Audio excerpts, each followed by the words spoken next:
बोल कलाकार सीताराम। ये भक्तों, आज पंचमी तिथि के विषय में प्रकाश डालते हैं। पंचमी तिथि बड़ी पवित्र तिथि है। एक बार माता पृथ्वी ने पूछा 12 भगवान से, जब पृथ्वी का उद्धार किया है 12 भगवान ने, तो पृथ्वी कहने लगी, हे भगवान, आप एक विग्रह स्पर्श से ही, आपके विग्रह स्पर्श पाते ही ये विशाल काय सर्प कैसे मूर्तिमान हो गए।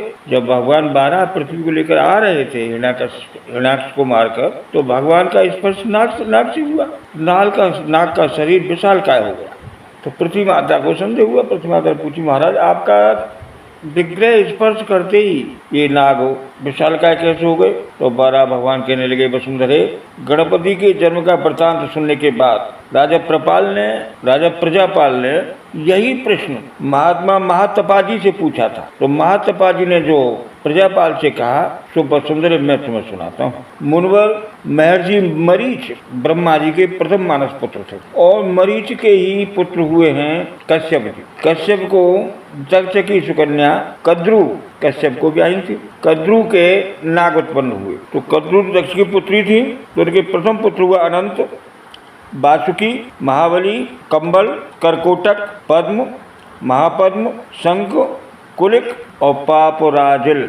ये महान तेजस्वी नाग प्रकट हुए, और बहुत से नागों की उत्पत्ति हुई। नागों से पूरी पृथ्वी भर गई। जहाँ तहाँ नाग दिखाई देने लगे। नाग बड़े खूंखार थे, विष से भरे हुए कंठ, और लोगों को काटने लगे। पशुओं को, जीव जंतुओं को जहाँ तहाँ डसने लगे, निगलने लगे। विशाल का शरीर थे। तो शब्द की उनकी तीव्र गति से भी लोग मूर्छित होने लगे। ये प्रजा वर्ग को विशाल नाश होते देखकर समर्थ परम प्रभु भगवान ब्रह्मा जी के पास पृथ्वी माता की कृपा से देवता लोग पहुँचे। मनुष्यों ने विनती की देवताओं से, देवता ब्रह्मा जी के पास पहुँचे। उनसे सारा वृतांत कहा।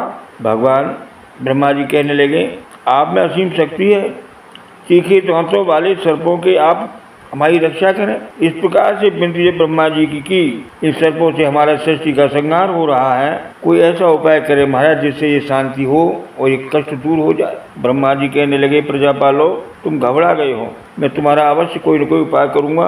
अव्यक्त मूर्ति ब्रह्मा जी के इस प्रकार कहने पर प्रजाएं जो आई थी वो वापस हो गई। तो ब्रह्मा जी ने कहा, नागो, तुम मेरे उत्पन्न किए हुए हो, मनुष्यों की मृत्यु के कारण तुम बन गए हो। आगे स्वयं भोग मनमंत्र में तुम्हारा अपने ही माता के शाप द्वारा संहार हो जाएगा। ब्रह्मा जी के इस प्रकार कहने पर सर्पों ने कहा, खलबली मच गई, भयभीत हो गए, पैरों में पड़ गए और कहने लगे, हम कुटिल जाति में आपके द्वारा प्रकट किए हुए हैं महाराज। आपने जो हमें आज्ञा दी वही हम कर रहे हैं। हमारा अमित स्वभाव आपके द्वारा निर्मित है, आप इसे शांत करने की कृपा करें। तो ब्रह्मा जी कहते हैं, हाँ, तुम में कुटिलता भी भर दी थी मैंने, पर अभिप्राय मेरा ये नहीं था कि तुम निर्दयी होकर मनुष्यों को खाया करो। नागों से तो सर्प कहने लगे, महाराज, हे प्रभु, कोई ऐसा निश्चित उपाय कीजिए जिससे हम अलग अलग रहे, और कोई हमारा नियम बता दीजिए, उसका हम पालन करें। नागों की ये बात सुनकर ब्रह्मा जी ने कहा, सर्पो, तुम लोग मनुष्य लोगों के साथ भी रह सकते हो, इसलिए मैं तुम्हारा निर्णय दिए देता हूँ। एकाग्र होकर तुम मेरी बात सुनो। सुतल, बितल और पाताल, ये 3 लोग कहे जाते हैं। तुम्हें जहाँ रहने की इच्छा हो वहाँ निवास करो। मेरी आज्ञा है कि व्यवस्था अनेक प्रकार से भोग तुम्हें भोगने के लिए प्राप्त होंगे। रात में के 7वें पहर तक तुम्हें यहीं रहना है। रात के 7वें पहर तक तुम्हें वहीं रहना है। और वैवस्वत मनमंत्र के आरंभ में कश्यप जी के यहाँ तुम्हारा जन्म होगा। देवता लोग ही तुम्हारे बंधु बांधव होंगे। बुद्धिमान गण के द्वारा तुम्हारा भाईपन संबंध होगा। इस कारण तुम्हारी सारी संतान जन्मेजय के यज्ञ में अग्नि के द्वारा जलकर भस्म हो जाएगी। इसमें निश्चय ही तुम्हारा कोई दोष नहीं होगा। जो सर्प अत्यंत दुष्ट उच्छक्कल होंगे, उन्हीं की उस सांप की जीवन लीला समाप्त हो जाएगी। जो ऐसा नहीं होंगे वो जीवित रह जाएंगे। हाँ, उपकार करने पर जिनका काल ही आ गया हो, वे मनुष्यों को समय अनुसार निगलने या काटने के लिए तुम स्वतंत्र हो। जिनका काल ही तुम्हारे जहर से लिखा है, तो उसके लिए तुम स्वतंत्र हो। गरुड़ संबंधी यंत्र, मंत्र, औषधि, गरुड़ मंडल द्वारा दांत कुंठित करने की कलाएं जिन्हें ज्ञात होंगी, उनसे निश्चय तुम बचकर रहना। अन्यथा तुम्हारा विनाश निश्चित है। ब्रह्मा जी के ऐसा कहने पर संपूर्ण सर्प पृथ्वी के नीचे पाताल लोक को चले गए, वहीं उनका वास हो गया। इस पर ब्रह्मा जी का शाप और वरदान दोनों पाकर नाग देवता आनंद पूर्वक पाताल में विचरण करने लगे।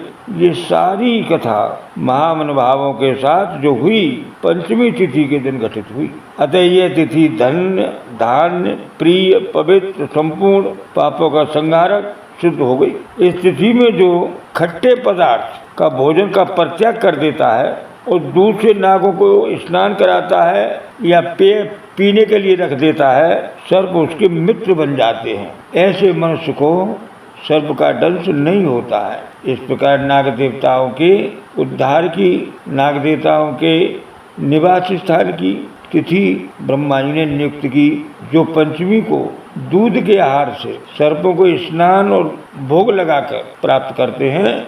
उनके देवता नाग हमेशा मदद करते हैं, उनके घर को मणियों से भर देते हैं। बोल कड़ाकर सीताराम।